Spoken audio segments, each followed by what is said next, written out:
How could I, while sitting here physically, put myself in imagination at a point in space removed from this room and make that real to me? Quite easily. My imagination puts me in touch inwardly with that state. I imagine that I am actually where I desire to be. How can I tell that I am there? There's only one way to prove that I am there. For what a man sees when he describes his world is as he describes it relative to himself. So what the world looks like depends entirely upon where I stand when I make my observation. So if, as I describe my world, it is related to that point in space I imagine that I am occupied, then I must be there. I am not there physically, no, but I am there in my imagination. And my imagination is my real self. And where I go in imagination and make it real, there I shall go in the flesh also. When in that state I fall asleep, it is done. I have never seen it fail. So this is the simple technique on how to use your imagination to realize your every objective. Here is a very healthy and productive exercise for the imagination. Something that you should do daily. Daily relive the day as you wish you had lived, revising the scenes to make them conform to your ideals. For instance, suppose the day's mail brought disappointing news. Revise the letter. Mentally rewrite it and make it conform to the news you wish you had received. Or suppose you didn't get the letter you wish you had received. Write yourself the letter and imagine that you received such a letter. Let me tell you a story that took place in New York not very long ago. In my audience sat this lady who had heard the old numberless times. I was telling the story of revision. A man not knowing the power of imagination, he goes to sleep at the end of his day, tired and exhausted, accepting as final all the events of the day. I was trying to show that man should, at that moment, before he sleeps, he should rewrite the entire day and make it conform to the day he wished he had experienced.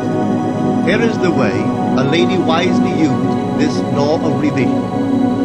It appears that 2 years ago, she was ordered out of her daughter-in-law's home. For 2 years, there was no correspondence. She had sent her grandson at least 24 presents in that interval, but not one was ever acknowledged. Having heard the story of revision, this is what she did. As she retired at night, she mentally constructed 2 letters.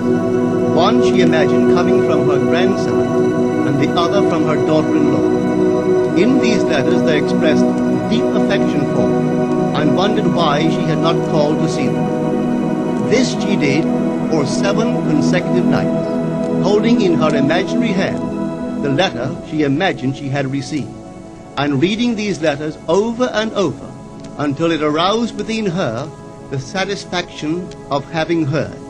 Then she slept. On the 8th day, she received a letter from her daughter-in-law. On the inside there were 2 letters, one from her grandson and one from the daughter-in-law. They practically duplicated the imaginary letters that this grandmother had written to herself 8 days before. This art of revision can be used in any department of your life.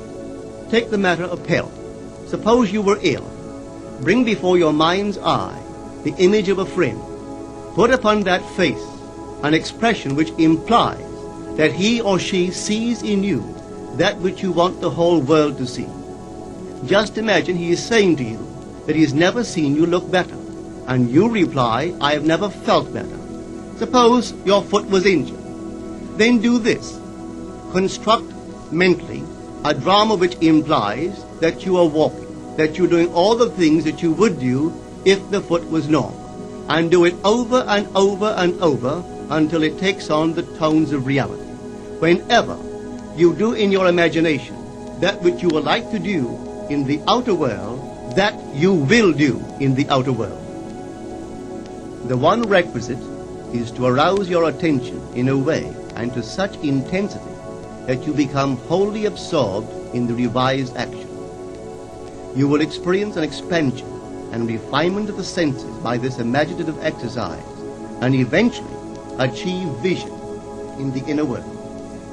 The abundant life promised us is ours to enjoy now, but not until we have the sense of the Creator as our imagination can we experience it. Persistent imagination, centered in the feeling of the wish fulfilled, is the secret of all successful operations. This alone is the means of fulfilling the intention. Every stage of man's progress is made by the conscious, voluntary exercise of the imagination. Then you will understand why all poets have stressed the importance of controlled, vivid imagination. Listen to this one by the great William Blake.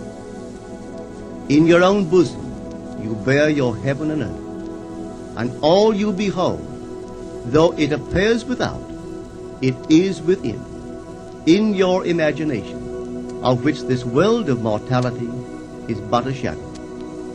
Try it, and you too will prove that your imagination is the Creator.